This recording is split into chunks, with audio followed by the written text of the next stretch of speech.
Hello, my name is Brant Hunt, and the channel I have on YouTube is Discerning What is True. I'm actually also on Odyssey with Discerning What is True also.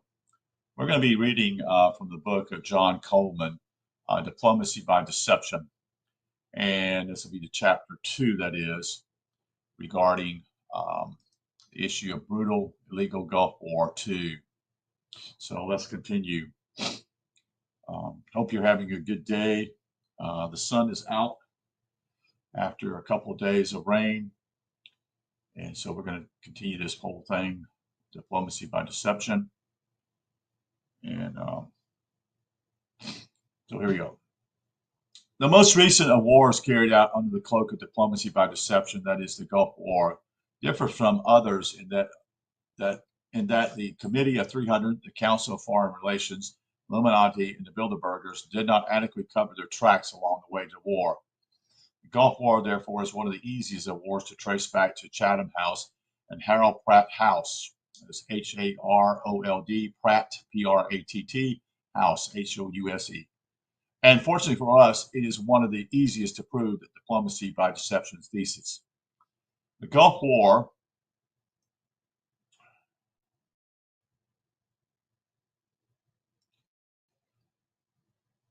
must be viewed as a single component of the Committee of 300's overall strategy for the Middle East oil-producing Islamic states.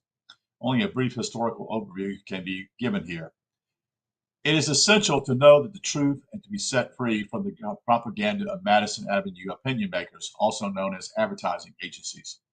British imperialism, aided by the American cousins, began to implement their plans to seize control of all of Middle East oil in around the mid-1800s. That's hard to believe. That's hard to believe, isn't it? That far back. The illegal Gulf War was an intricate provision of that plan. I say illegal because, as explained in chapters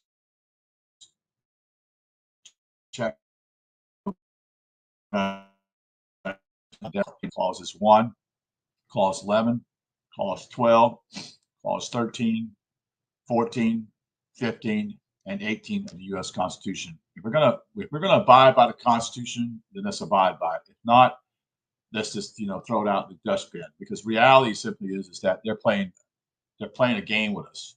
You see, okay. That's my interjection. And Henry Clay, a recognized authority on the Constitution, said this on a number of occasions.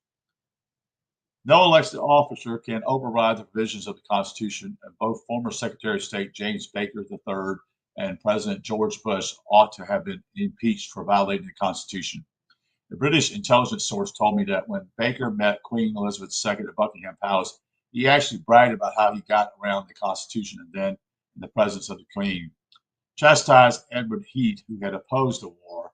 Edward Heath, a former British Prime Minister, was sacked by the Committee of 300 for failing to support the European unity policy and for his strong opposition to the Gulf War. Yeah, you're dealing with what I call psychopaths here, folks. When someone brags about what they're doing openly, which is what George Bush did, they've gotten away with all kinds of things. George Bush, that is W. I remember it's hard to believe it's been almost over 20 years. These knuckleheads where I live at in the South had these little W plaques on the back of it. They really get into that kind of stuff. You see, that's how damn people are here. They believe in what they believe, all this garbage, and they don't care. You see, they just like to hear rhetoric. They just like to hear what they're talking about. But in actuality, their actions are quite the opposite. And the Christians do the same thing. They do the same fucking thing. They're not awake. So let me get back to what I was going to say here. The land of Arabia existed for thousands of years, and it was always known as Arabia. The land was linked to events in Turkey, Persia, now Iran, Iraq, through the Wahhabi and the Aziz family in the 15th century. I'm sorry, Aziza family. In the 15th century, the British, under the direction of black Guelph Venetian robber bankers, saw the possibility of entrenching themselves in Arabia, where they were where they were opposed by the Quraysh, K-O-R-E-I-S-H tribe, the tribe of Prophet Muhammad, the posthumous son of Hashmi, Abdullah, out of which came the Fatimiyya and Abbasid dynasties. The Gulf War was only an extension of the Committee of 300's attempt to destroy Muhammad and the Hashemite people in Iraq. You see, this is it's not anything to do a lot of times even for the oil. Sometimes it's just to destroy rulers or people.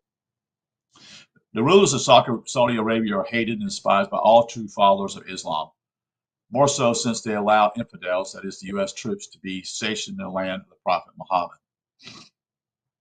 The essential articles of the Muslim religion consist of a belief in one God, that is Allah, and his angels and his prophet Muhammad, the last of the prophets, and beliefs in his revealed work, the Quran. Belief in the day of resurrection and God's predestination of men. The 6 fundamental duties of believers are recitation of the mission, 5 daily prayers, totally fasting during the month of Ramadan, and a pilgrimage to Mecca at least once in a lifetime of the believer. Strict opposition of the fundamental principles of the Muslim religion made one a fundamentalist, which the Wahhabi and Abdul Aziz families, the Saudi royal family, are not the Saudi royal family, as slowly but surely drift away from fundamentalism, which has not endeared them to the Islamic fundamentalist countries like Iraq and Iran, who now blame them for making the Gulf War possible in the first place. Skipping over centuries of history, we come to 1463, when a great war is instigated and planned by the Black Gullah Venetian bankers broke out in the Ottoman Empire. Venetians, Gullah, were directly related to Queen Elizabeth II of England, had deceived the Turks in believing that they were friends and allies. But the Ottomans were to learn a bitter lesson. To understand the period, we must understand that the British black nobility is synonymous with the Venetian black nobility. You hear that? Under the leadership of Muhammad, the conqueror, the Venetians Venice, I should say, in world history has been deliberately and grossly understated, and its influences today understated, such as the role in playing in the Bolshevik Revolution, both world wars, and the Gulf War. The Ottomans were betrayed by the British and Venetians, who came as friends but held a conceited dragger behind their backs, history records. This was one of the earliest sailors in diplomacy by deception.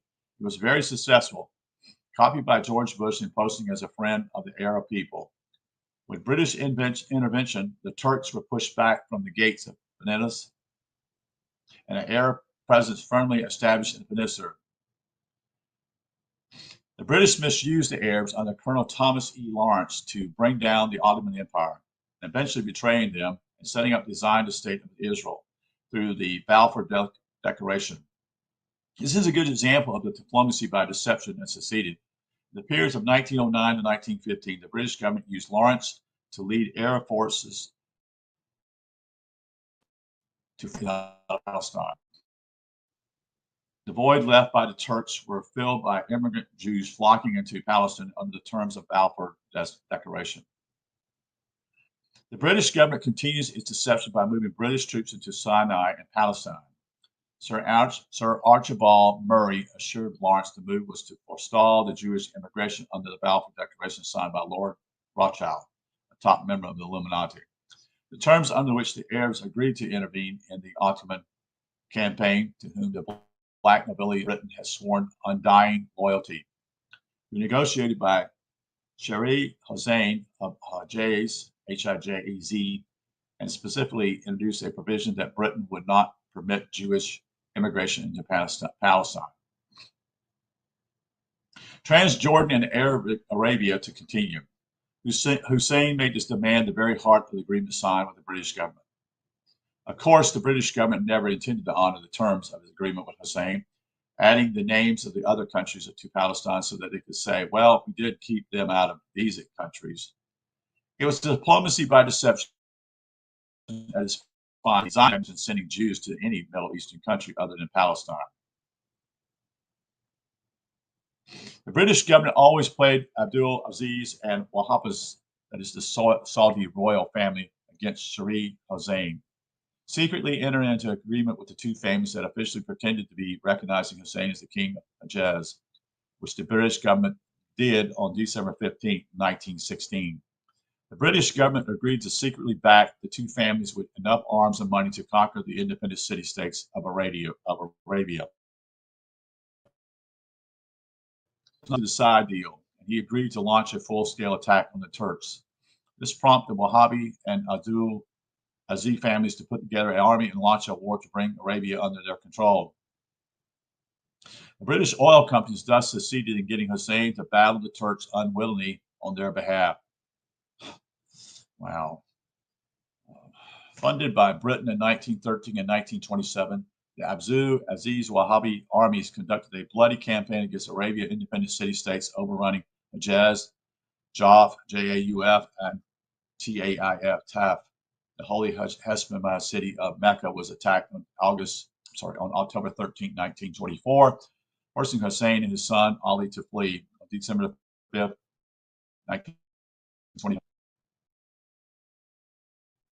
Once again, grasped diplomacy by deception, did not tell the Wahhabis and the Saudis that its true goal was the destruction of the sanctity of Mecca and the overall weakening of the Muslim religion, which was deeply resented by the British oligarchies and the black nobility Venetian cousins.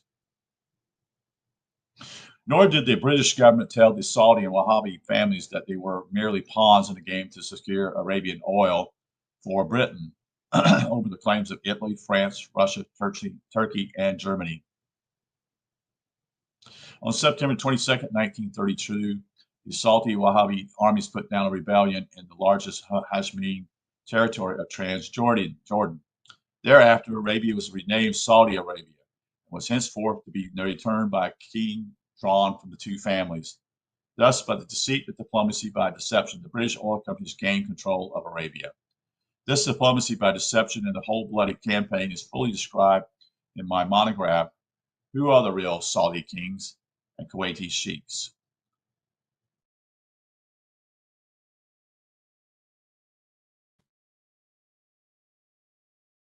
And even further, the British government, acting on behalf of the oil companies, entered in a new period of diplomacy by deception.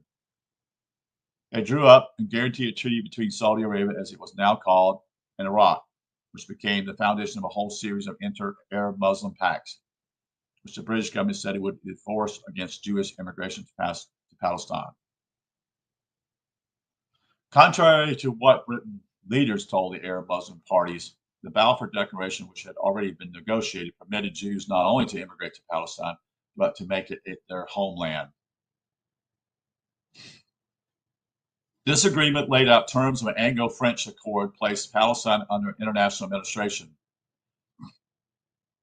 This is just as easy done by today's United Nations, with Cyrus Vance carving up Bosnia-Herzegovina,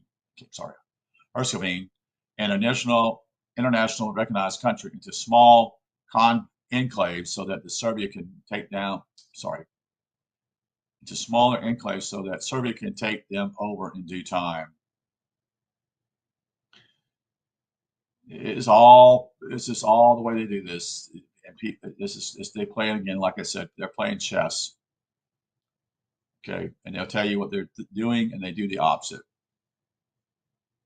Then on November 2nd, 1917, came the public announcement of the Balfour Declaration, which said that the British government, not the Arabs or the Palestinians whose land it was, favored establishing Palestine as a national homeland for the Jewish people. Britain vowed to use its best endeavors to facilitate the achievement of that goal, it being clearly understood that nothing shall be done which may prejudice the civil and religious rights of the existing non-Jewish communities in Palestine.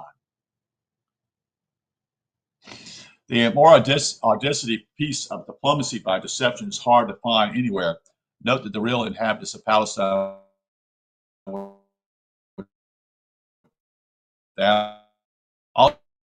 Also note that the proclamation was signed by Lord Rothschild, head of the British Zionists, who was not a member of the British royal family, nor was he a member of the Balfour cabinet, and therefore had even less standing than Balfour to sign such a document.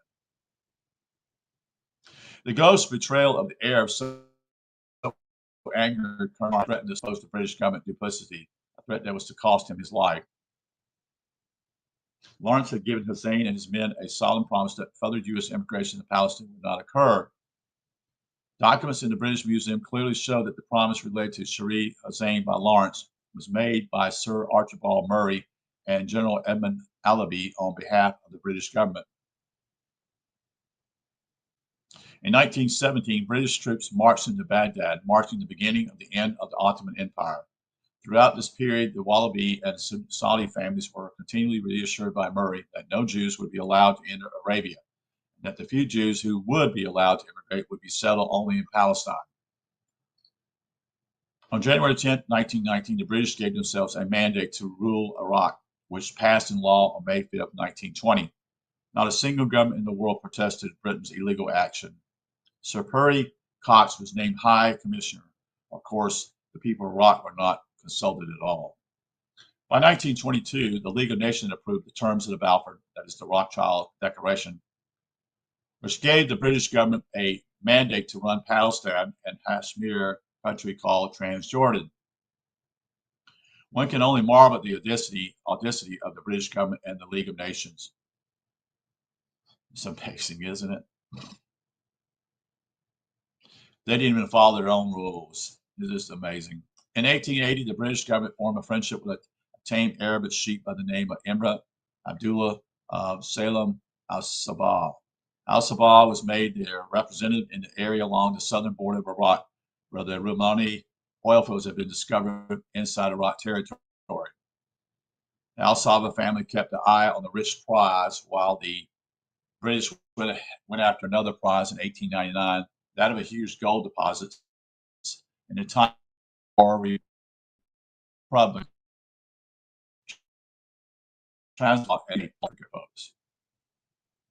Which we shall come in succeeding chapters. It is mentioned here to illustrate the Committee of 300 quest to grab natural resources. Where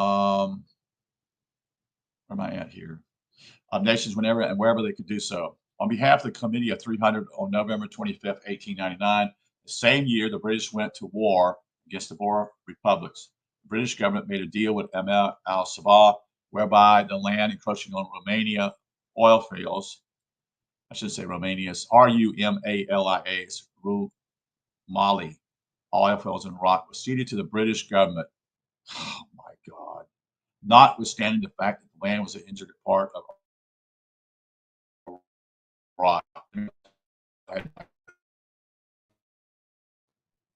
Sheikh Mabal al-Sabah, who traveled to London in style with his retinue, with all expenses paid by the British taxpayers and not the British oil companies, who were the beneficiaries of the deal. Kuwait became a de facto undeclared British protectorate.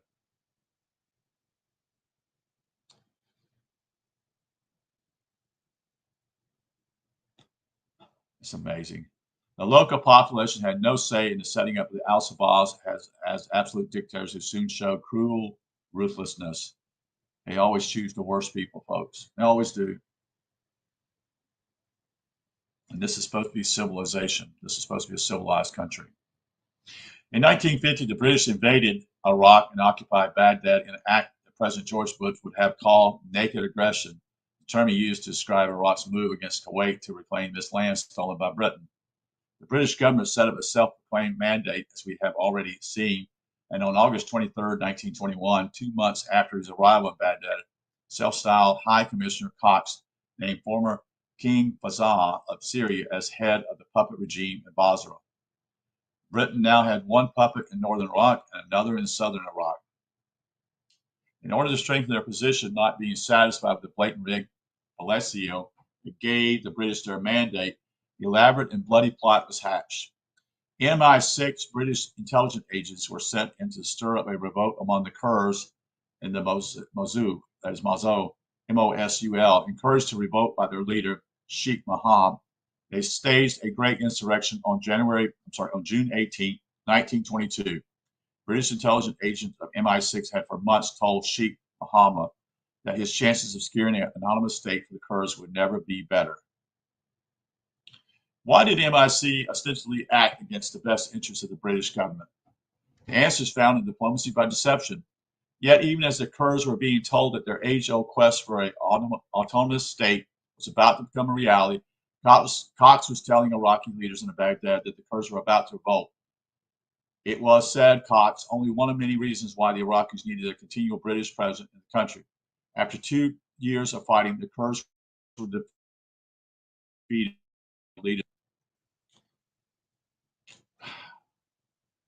This is all new to me. Okay, this is all new. In 1923, however, Britain was forced by Italy, France, and Russia to recognize a protocol that granted independence to Iraq once Iraq joined the League of Nations, or in any case, not later than 1926. This angered the Royal Dutch Shell Company and British Petroleum, who both called for new action, afraid they would lose their oil concessions, which were to expire in 1996. Another severe blow to British imperialism and their oil companies was the League of Nations award of the oil-rich Mosul to Iraq. MI6 arranged for another Kurdish revolt to take place in February to April of 1925. False promises were made to the Iraq government with accounts of what would happen if the British withdrew protection from Iraq. The Kurds were misled into insurrection. The object was to show the League of Nations that its award of Mosul to Iraq was a mistake. It was bad for the world to have unstable government in charge of a major oil reserve. These guys don't miss a trick. They just don't miss it. The other benefit was that the Kurds would probably lose and would once again have their leaders executed. This time, however, the plot didn't work. The League remained steadfast in its decision on the leaders. The Kurds never realized that the enemy was not Iraq, but British and American oil industry. It was Winston Churchill, not the Iraqis, who in 1929 ordered the Royal Air Force to bomb Kurdish villages. This is what Winston Churchill does, folks. You need to know who he really is. He's a snake in the grass. He really is.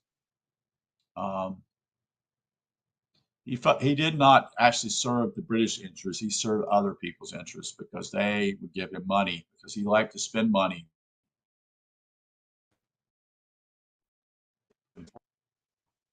He was always in debt. He liked to just throw it away in gambling.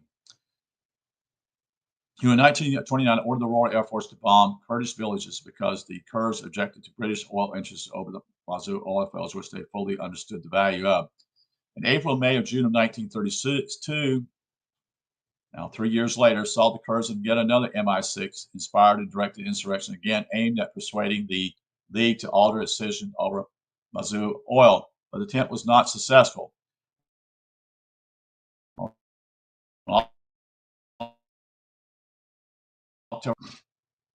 The British oil companies hung on for another 12 years until finally in 1948 they were forced to leave Iraq.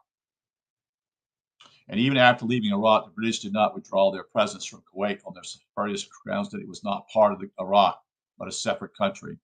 After the murder of President Qassem, K-A-S-S-E-M, the Iraqi government feared another uprising by the Kurds, who were still under the control of British intelligence.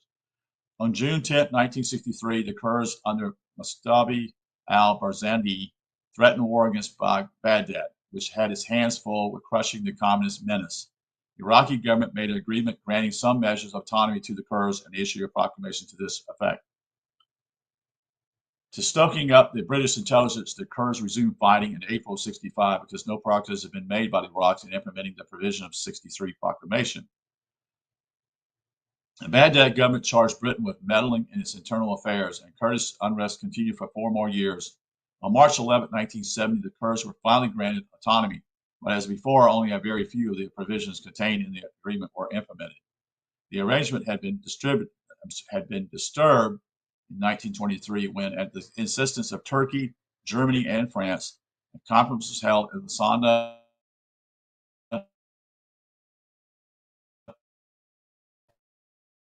So it's always about stealing natural resources. It's all that is all about, folks. That's what these wars are a lot about. They got oil, we'll take it and attack it. You see, you saw the whole illustration here in Iraq. You also see it in South Africa. It's about stealing another country's resources.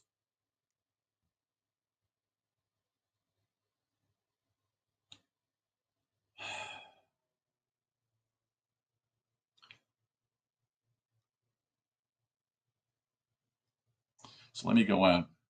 So Iraq lost its rights under the old Turkish Petroleum Company agreement, and the status of Kuwait remained unchanged. The question of Mosul oil was left deliberately vague in the insistence of the British delegate. These questions would be settled by future negotiations. The British delegate stated the blood of American servants filled British American oil companies to flow the oil in Kuwait. Same thing, folks. So on June 25th, 1961, the Iraq Premier Hassan Abdul Qasem fiercely attacked Britain over the Kuwait issue, pointing out that the promised negotiating agreement upon the Al-Assad Conference had not taken place. Hassan declared that the territory called Kuwait had been an integral part of Iraq and was so recognized for more than 400 years by the Ottoman Empire. Instead, the British granted Kuwait independence. But it was clear that the British plot of leaving the status of Kuwait and the Mosul oil fields to a later date was almost foiled by Qasem. Hence, the sudden need to grant independence to Kuwait, while the rest of the world discovers the British and American tactics. Kuwait could never be independent because, as the British well knew, it was a piece of Iraq which had been sliced off at the Ramali oil fields and given to the British Petroleum. Had Qasem succeeded in getting Kuwait back, the British rulers would have lost billions of dollars in oil reserves. But when Qasem vanished Qasem vanished, that is, after Kuwait got its independence, the movement to challenge Britain lost its momentum.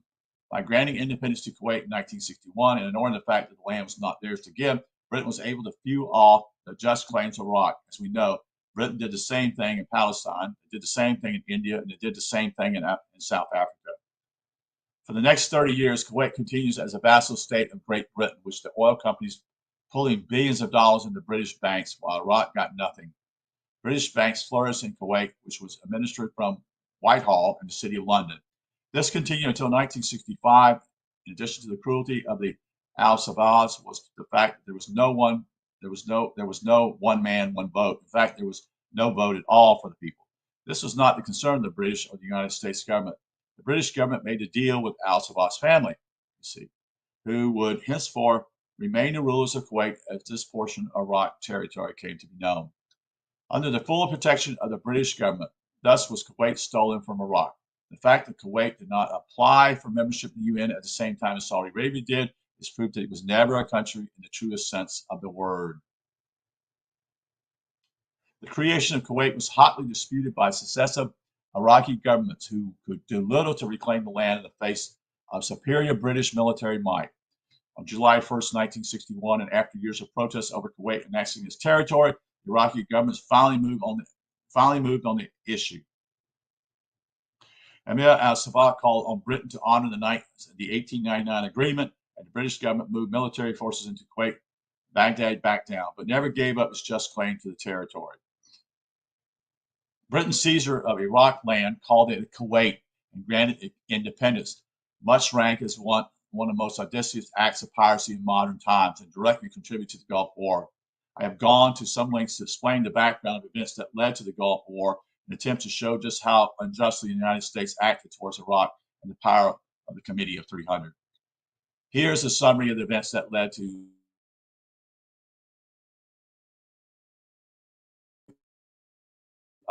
attacked and occupied Mecca, but are forced to withdraw by the Sultan of Egypt.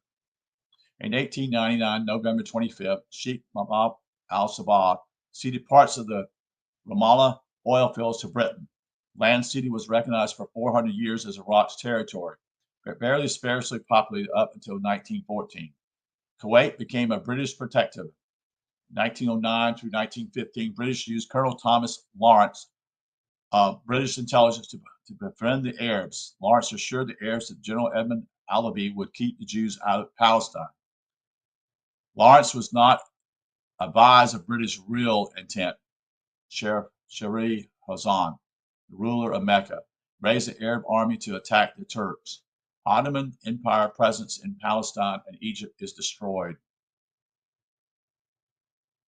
In 1913, the British secretly agreed to arm, train, and supply Abdul Aziz and Wahhabi families to prepare for conquest of Arabian city-states. And I wasn't taught this. I studied some Middle Eastern foreign affairs studies in the past history, and I don't remember any of this as far as I recollect. In 1916, British troops moved into Sinai and Palestine. Sir Archibald Murray tells Lawrence it is a move designed to forestall Jewish immigration, which Sheriff Tariq Hussein accepts. Hussein declares an Arab state on June 27th, becomes king on October 29th. On November 6, 1916, Britain, France, and Russia recognized Hussein as head of the Arab people, confirmed on December 15th by the British government. In 1916, there was another bizarre action. Britain's got, sorry, let me start up. In 1916, bizarre action, British got India to recognize Arab city-states of Nejd, Qaif, and Jabal Jbubai as possession of the Abdul Aziz family. 1917, British troops seized Baghdad. Balfour Declaration signed by Lord Rothschild, who betrayed the Arabs and grant homeland to the Jews in Palestine. General Allaby occupies Jerusalem. 1920, San Remo Conference, independence of Turkey. All oil disputes settled. Start of British control of oil-rich countries in the Middle East. British government established puppet regime in Basra. Okay, B-A-S-R.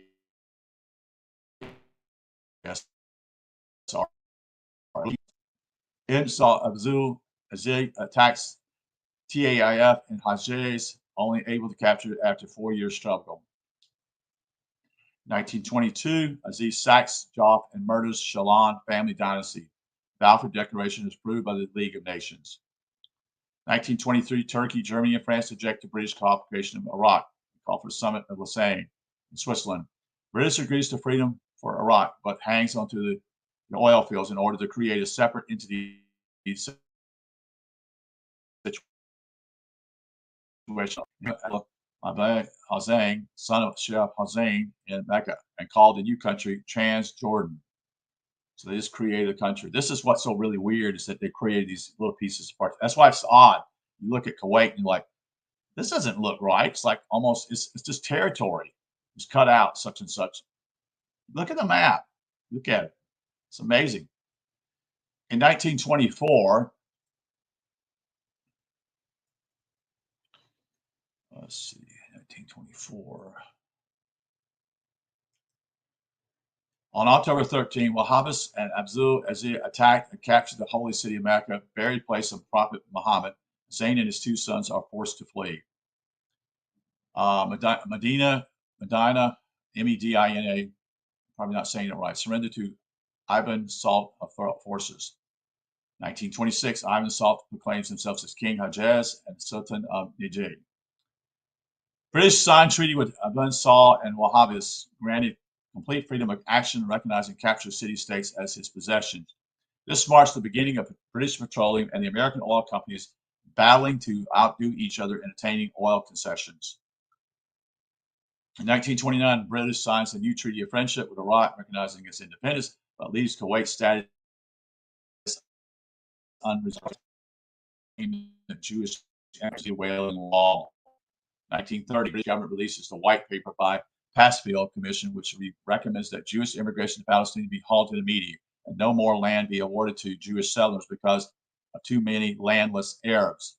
The recommendation is modified by the British Parliament and only token action is taken. 1932, Arabia is renamed Saudi Arabia.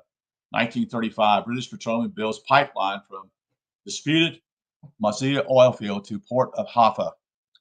Peel Commission reports to British Parliament that Jews and Arabs can never work together. It recommends partitioning of Palestine. 1936, Saudis sign a non-aggressive pact with Iraq. but break it during the Gulf War. The Saudis decided to back the United States in the process, thereby dishonoring the previous agreement with Iraq.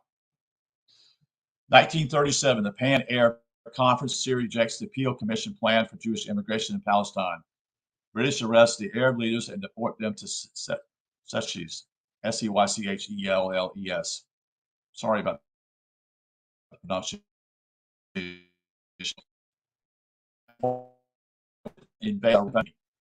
Churchill sets up puppet government, which takes its orders from London.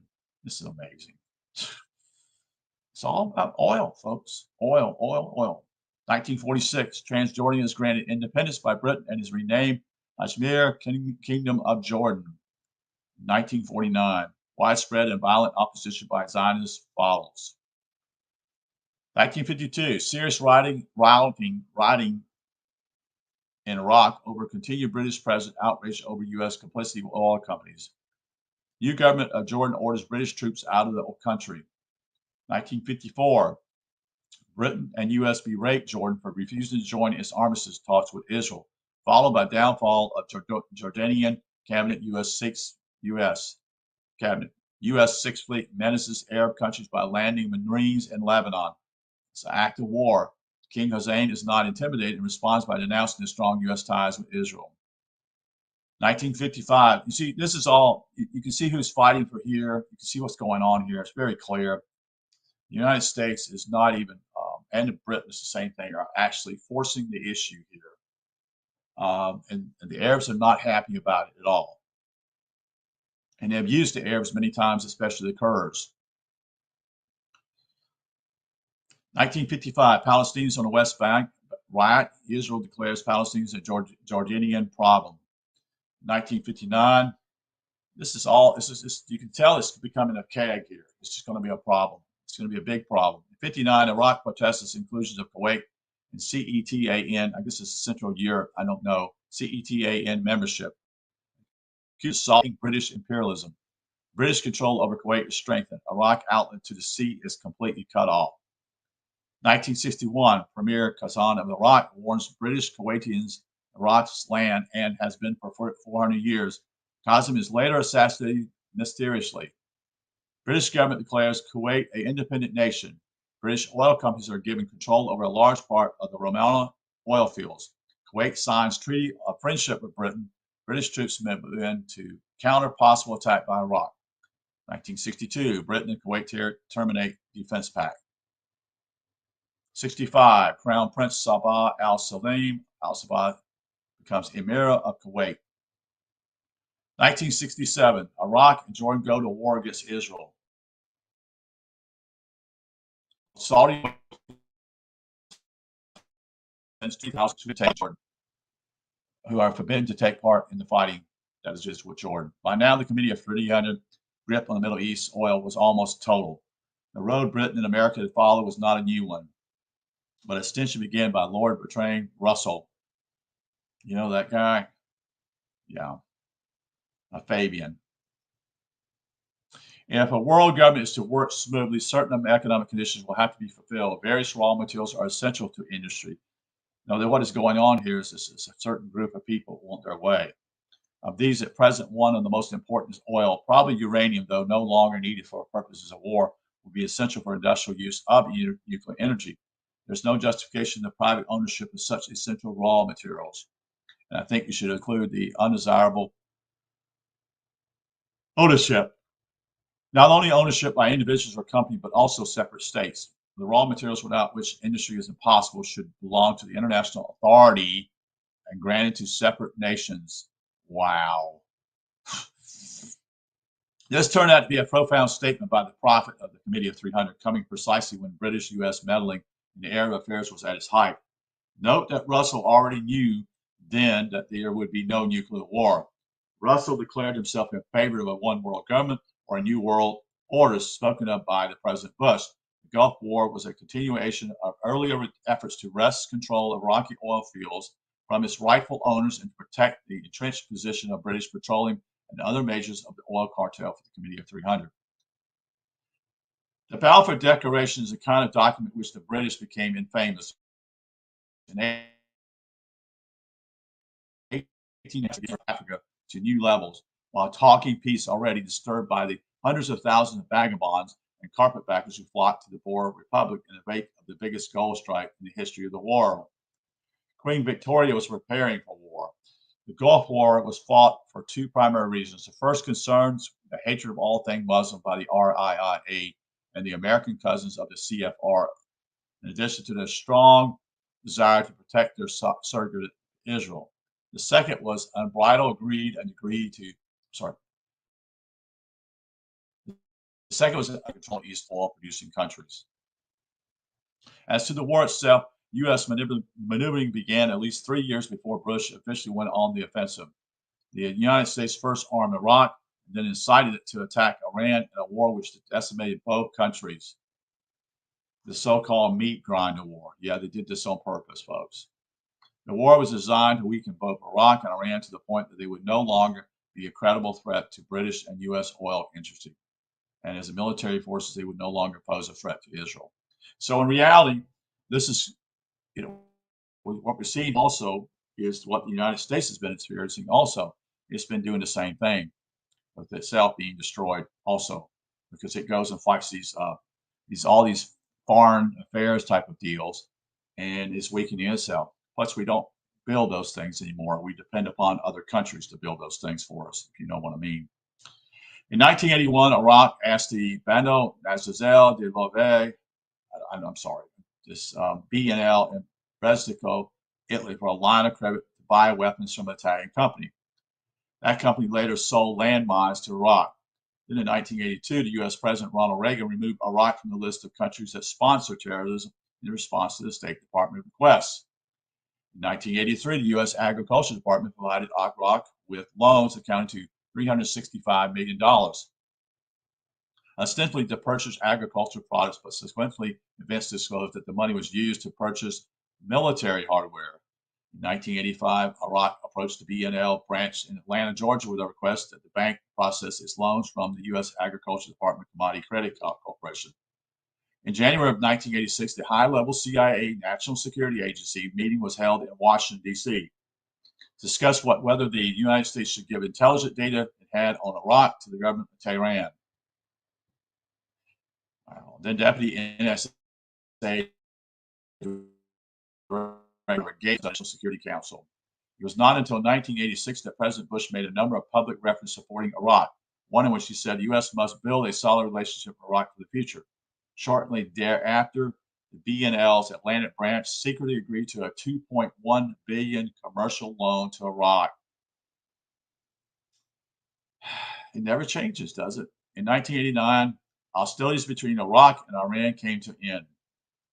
By 1989, a secret memorandum prepared by the State Department Intelligence Agency warned Baker Iraq's heavy-handed approach to foreign affairs and is working hard at making chemicals and biological weapons and new missiles. Baker did nothing of any substance about the report, as we shall see later, actively encouraged President Saddam Hussein to believe that the United States would be even-handed about Iraq's policy towards its Middle Eastern neighbors. So they're letting the string out here, so to speak. So you've got a little bit more freedom here. We'll let you do what you want to do. It's all they're being set up. In April of that same year, a nuclear prohibition report by the Department of Energy said that Iraq had embarked on a project bomb. They always use excuses like this, folks. It's just what they do. That was followed by a June report prepared jointly by Exim Bank, XIMBANK, a U.S. banking agency, the CIA, and the Federal Reserve Banks, which said that a joint study revealed that Iraq was integrating U.S. technology directly into Iraq's planned missile, tank, and armor personnel carrier industries. On August 4th, 1989, the FBI raided the office of BNL in Atlanta.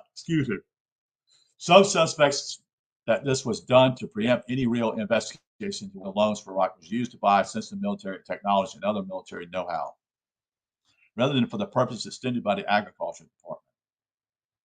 During September, an effort is, let's continue. During September, an effort insiders said was an advanced move to absolve itself from blame. The CIA reported to Baker that Iraq was attaining the ability to make nuclear weapons through a variety of front companies suspected of links with Pakistan at the highest level. Pakistan had been long suspected, even accused by the U.S. Atomic Energy Commission of making nuclear weapons, which led to a major rift in relationships with Washington, described as being at an all-time low. In October 1989, the State Department wrote a damage control memo to Baker, recommending that Baker wall off the Agriculture Department credit program for BNL investors. The memo was initiated by Baker, which some interpreted as his approval of the recommendation. It's generally recognized that by initiating a document, approved is given to the content and in course of action laid out shortly after. In a surprise turn, President Bush signed National Security Directive 26, which supported U.S. trade with Iraq. Access to the Persian Gulf and key friendly states in that area is vital to U.S. national security. Bush said here then his confirmation that as early as October 1989, the president was indulging in diplomacy by deception, acting as though Iraq was an ally of the United States when in fact preparations for war against the country were already underway. Always fooling the leaders of other countries. Then on October 26, 1989, slightly more than 3 weeks after Bush declared Iraq a friendly state, Baker called Secretary of Agriculture Clayton Yulee a request that the agriculture trade credits for Iraq be increased.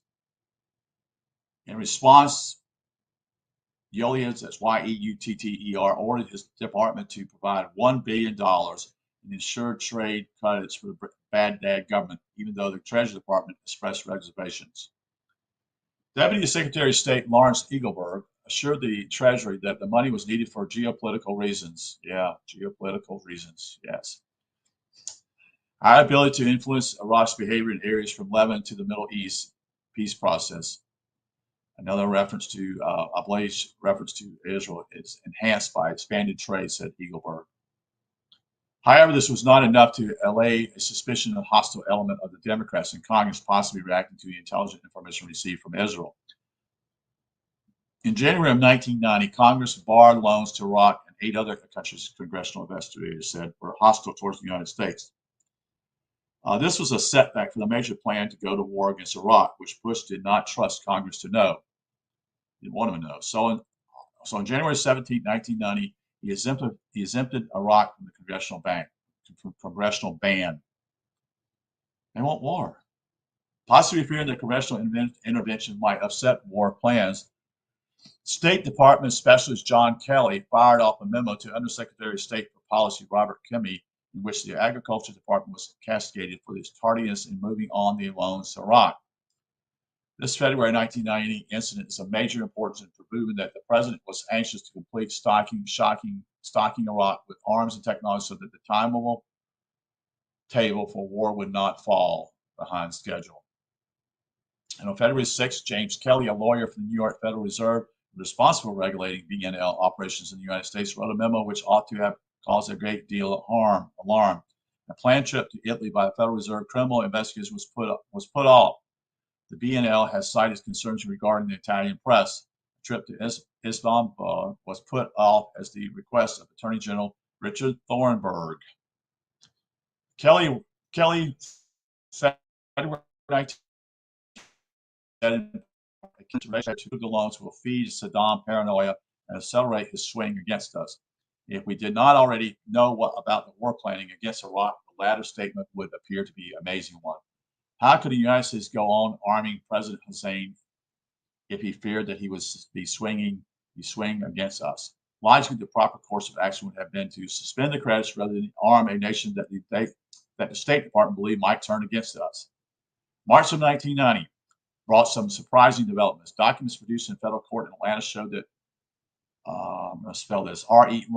Ryanadala Petrocinelli, Italy's ambassador to Washington, told Thornburg that incumbent Italian officers in the BNL investigation would be tantamount to a slap in the face for the Italians. This conversation was subsequently denied as having taken place by both Petrocinelli and Thornburg. It proved one thing: the deep involvement of the Bush administration in the BNL loans to Iraq. In April 1990, the Interagency Deputy Committee of the National Security Council, headed by Deputy National Security Advisor Robert Gates, met at the White House for discussion about a possible change in U.S. attitudes towards Iraq. Yet another twist in the cyclone of diplomacy by deception.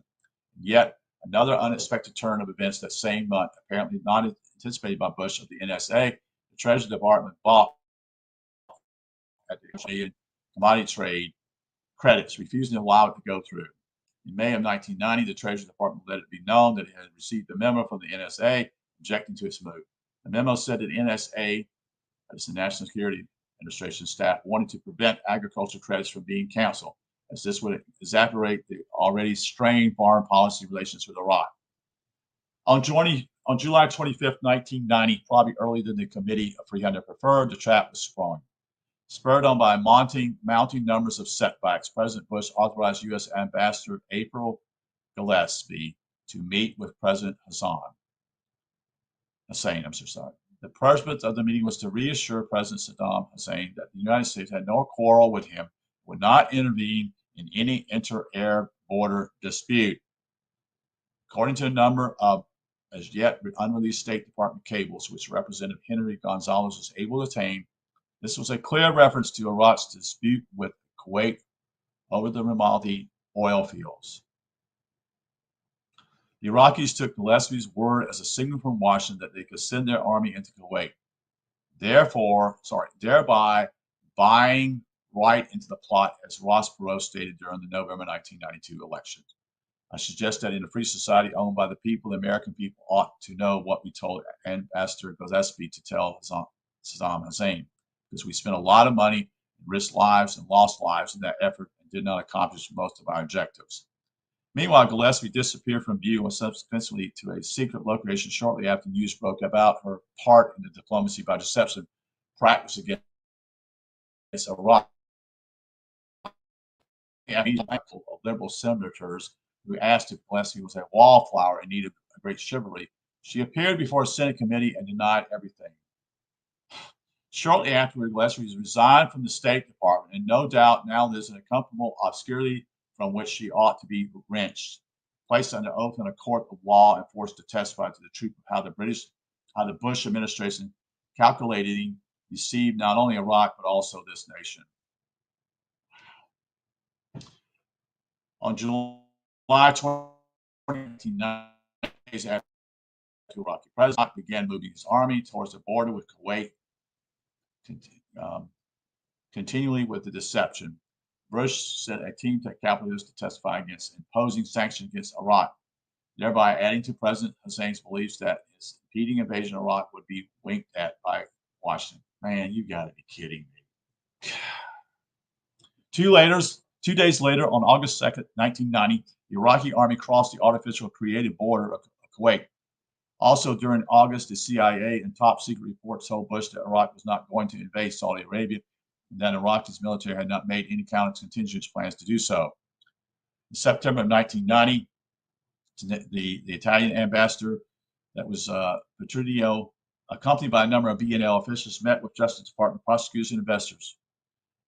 At the meeting, Petruccio said that the BNL was the victim of a terrible fraud. The bank's good name of great importance, as the Italian state is a majority owner. This came to light in documents turned over to the House Banking Committee Chairman Henry Gonzalez. To experienced watchers, this meant one thing: a plot was in motion to let the real culprits in Rome and Milan off the hook and shift blame to the local fall guy. No wonder a non-guilty attitude was adopted. Subsequently, incontrovertibly, evidence surfaced that the loans made by the BNL Atlanta branch had the full blessing of the head office of the BNL in Rome and in Milan. On September 11, 1990, Bush called for a joint session of Congress and stated falsely that on August 5, 1990,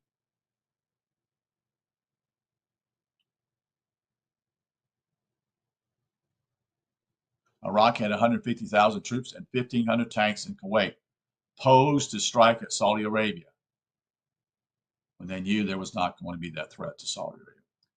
Bush based his statement on false information relayed from the Defense Department. The claim was that there were 120,000, only 850 tanks were in Kuwait.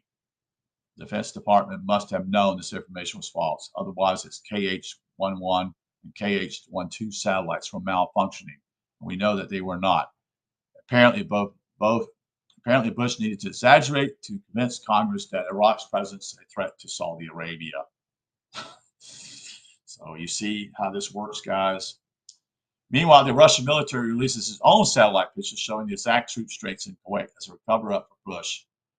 Washington held out that the satellite pictures were from a commercial satellite company that had been sold to ABC television, among others.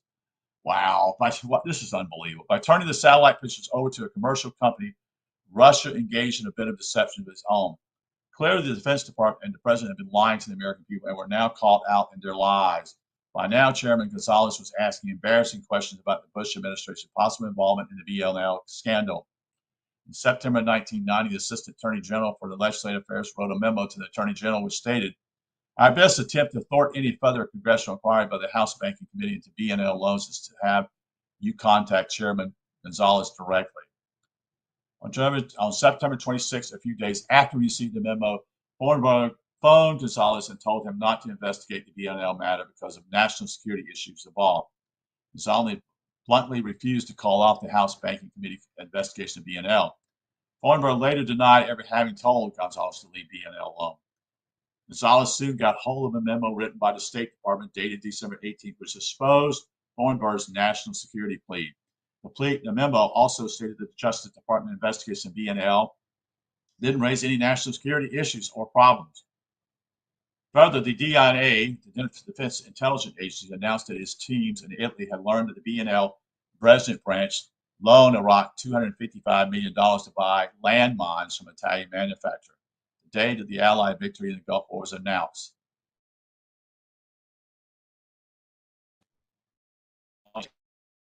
As Christopher Drogoul was accused of illegal loaning Iraq in excess of $5 billion and accepting kickbacks of up to $2.5 million. Few believe that an obscure loan officer at a small branch of an Italian state-owned bank would have had authority to enter in transactions of such magnitude. Of course not. It's a follow guy. From the period January to April 1990, as more and more pressure built up in the Bush administration to blame the glaring anomalies in the BNL scandal, the National Security Council took steps to close ranks. On April 8, Nicholas Rostov, the NSC General Counsel, organized a top-level meeting to explore ways of fending off the pressing requests for documentation from, among others, House Banking Committee Chairman Gonzalez. The meeting was attended by C. Boyan Gray, legal counsel to Bush.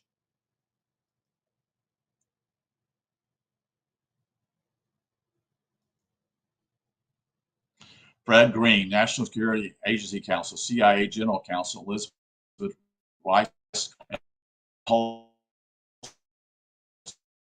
slew of law and commercial departments.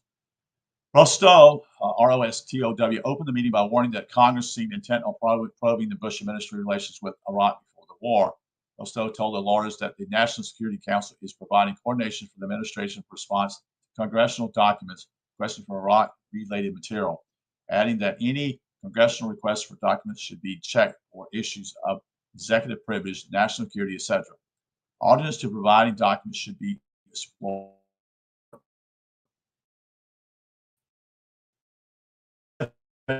Starting to appear in otherwise solid administration stonewalling policy. On June 4th, 1990, officials at the Commerce Department admitted that they had deleted information on export documents to obscure the fact that the department had indeed granted the export license for shipment of military hardware and technology to Iraq. Even larger cracks began to appear in July when Stanley Moskowitz, I can't pronounce it, Moskowitz, the CIA liaison to Congress, reported Bank. None of you were fully aware of what had transpired in Atlanta branch long before the indictment of Drogoul was handed down, but had in fact signed and approved the loans for Iraq. This was a direct contradiction of Ambassador Petrogani's statement to the Justice Department that BNL's Rome office knew nothing about the Iraqi loan made by the Atlanta branch.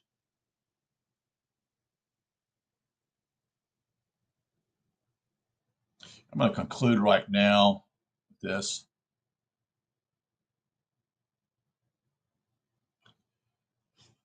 And we'll come back to it a little bit here because this is a long segment and I've already spent over almost an hour on this particular chapter. We'll be back little later. Thank you.